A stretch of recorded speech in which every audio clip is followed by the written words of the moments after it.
ED ने जब जांच शुरू की, करोड़ों करोड़ टका की जब गड्डी मिला और उन लोगों को जब ईडी वालों ने गिरफ्तार किया, आज वो लोग जेल में, तो उन लोग बचाने के लिए सुप्रीम कोर्ट बड़े महंगे वकील को ला करके बचाने की वो कोशिश कर रहे हैं, करोड़ों रुपया उसमें वो कर रहे हैं। जरा यह सोचिए किस तरह से राज्य के मुख्य भ्रष्ट अफसर दलालों को तो में भेजना चाहिए था, लेकिन जेल भेजने के बजाय उनको बचाने की वो कोशिश कर रहे हैं। और इसलिए मैं सब लोगों से यही के लिए आया हूँ, इसलिए वो कोशिश कर रहे हैं क्योंकि हेमंत सोरेन भी उस भ्रष्टाचार में शामिल है।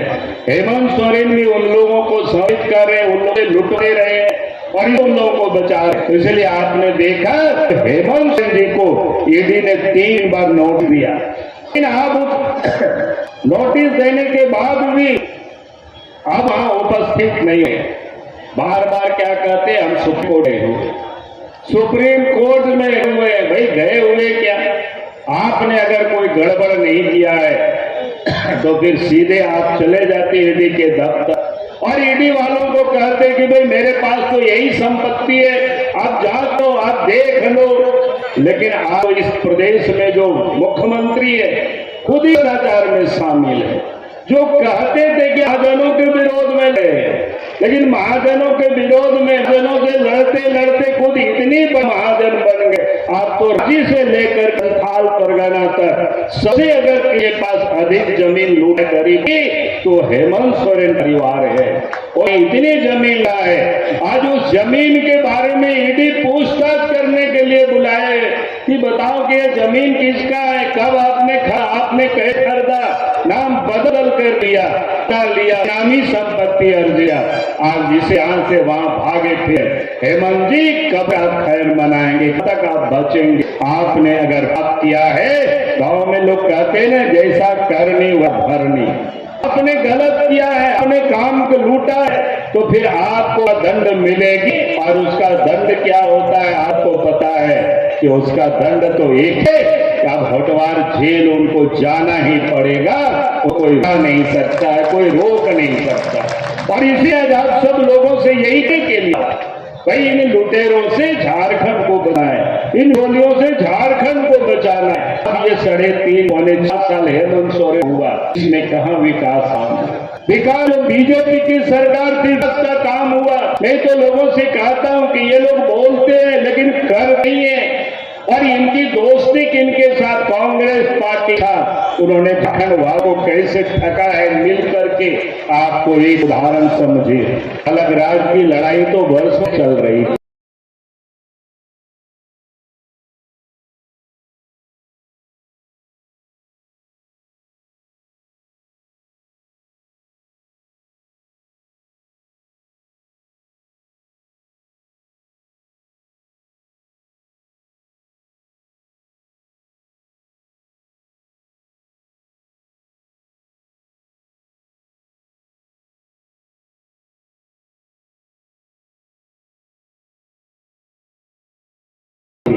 लेकिन झारखंड नेता जितने भी कांग्रेस पार्टी के हाथों भीग जाते हैं। और इस देश में जब अटल बिहारी वाजपेयी जी के नेतृत्व में सरकार की तो अलग झारखंड प्रांत भी बना। और बीजेपी की सरकार पहले अटल जी के नेतृत्व में केंद्र में बनी, अब नरेंद्र मोदी के नेतृत्व में केंद्र में सरकार बनी। अभी गांव तक सड़कें भी पहुंची है, शहरों तक बिजली भी पहुंची है। अब याद करिए, मैं लेकिन झारखंड नेता जितनी भी कांग्रेस पार्टी चल रही है, अब किसानों का पहले उन्होंने धान की कराई किया, इस साल तो धान नहीं हो रहा है, लेकिन उस समय भी जो धान की कराई उन्होंने किया है, खरीदा है, उसके अभी तक पैसा किसानों को उपलब्ध नहीं करा।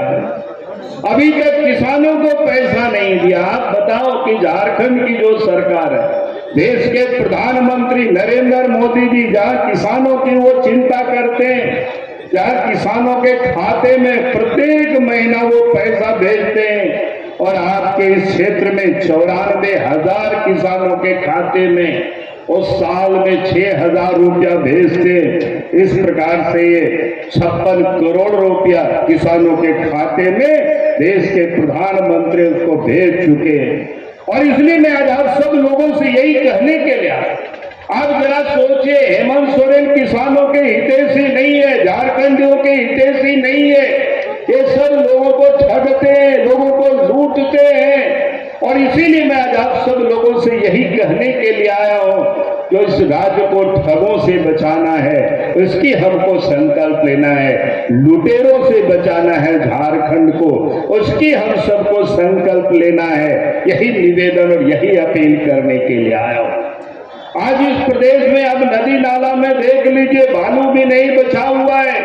यहाँ बालू की लूट है, कोयला की लूट है, पत्थर की लूट है, लोहा की लूट है, यहाँ तक कि जमीन की भी लूट है। चारों तरफ लूट ही बची हुई है। और उस लूट में इस प्रदेश की जो सरकार है, सरकार के मुखिया भी उस लूट में लिप्त है, उसमें शामिल है।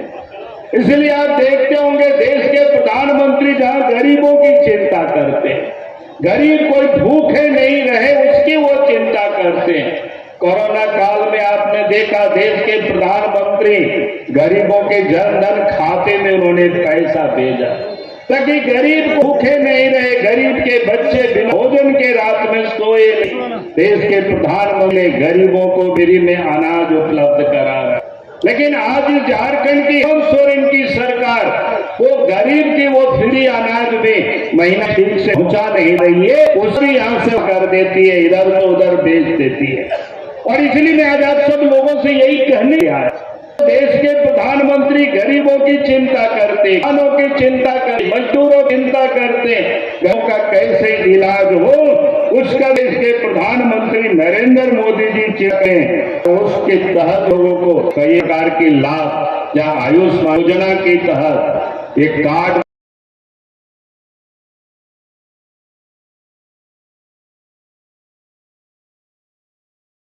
जमीन एक्वायर होती है, सरकारी जमीन भी एक्वायर होती है, तो उसका भी सरकार पैसा लेती है। लेकिन झारखंड सरकार, हेमंत सोरेन की सरकार वो पैसा सिर्फ अपने पास वो रख लेती है और गरीबों को ये कह करके नहीं देती है कि घर मजूरवा जमीन है। मैं इसलिए इस बात को ये कहने के लिए खड़ा हुआ हूं कि हेमंत सोरेन जी आप इन गरीबों की दर्द को सुनिए। अगर ये गरीबों की दर्द को नहीं सुनते हैं, आपकी वो पैसा वाजिब हक है वो नहीं देते हैं, तो मैं आपको विश्वास दिलाता हूं कि आने वाला समय जब झारखंड में भारतीय जनता पार्टी के नेतृत्व में सरकार बनेगी तो आपका वो घर मजूरवा जमीन जो आपके दखल कब्जा में है, आपकी जो कागज पत्र है, उसके पूरे मुआवजा आप लोग यहाँ के ग्रामीणों को मिलेगा। जो उस जमीन पर बसोबास करते हैं उनको मिलेगा। ये मैं आज आपको विश्वास दिलाता हूं। इसलिए मैं आज आप सब लोगों से यही कहने के लिए आया हूं। क्या जिस प्रदेश के अंदर में आप देखिए यहाँ कई एक चर्चाएं होती है। एक दिन लोग आए थे हमारे पास, कल भी विधायक जी और बाकी लोग आए, बताए कि यहाँ तो दुष्प्रचार करते हैं कि कई एक क्षेत्र चतरा जिला में फिर फायरिंग रेंज लोगों को उजाड़े जाएंगे। मैं आज आपको विश्वास दिलाता हूं, देश के प्रधानमंत्री नरेंद्र मोदी जी उजाड़ने का काम नहीं करते हैं। देश के प्रधानमंत्री नरेंद्र मोदी जी लोगों को बसाने का काम करते हैं। इसलिए आप ये चिंता मत करिए। आपका इसी झारखंड, आपका इसी जिला में, आपका इसी क्षेत्र में हम देख रहे थे, यानी क्या कहते हैं, प्रधानमंत्री जो आवास है 41,000 आवास यहाँ बन चुका है। तो आप सोच सकते हो जो देश के प्रधानमंत्री आवास उन गरीबों को देते हैं जिनके पास आवास, जिसके पास झोपड़ी है, तो वो प्रधानमंत्री कभी भी गरीबों को किसी को नहीं उजाड़ेंगे। और इसलिए मैं आज आप सब लोगों से यही कहने के लिए खड़ा हुआ हूं कि आप बेहिचक लोगों को आप कह सकते हो कि देश में प्रधानमंत्री नरेंद्र मोदी जी है और इस क्षेत्र से एमपी आपके सुनील सिंह जी है और यहाँ से विधायक आपके कृष्ण कुमार दास जी है, तो कोई किसी को नहीं उजाड़ा जाएगा। ये आप विश्वास के साथ आप मोदी जी की ओर से, बाबूलाल मारंडी की ओर से आप जनता को आप कह सकते हो। हम यही कहने और यही निवेदन और यही अपील करने के लिए आज मैं आप आपके बीच में आया हूं।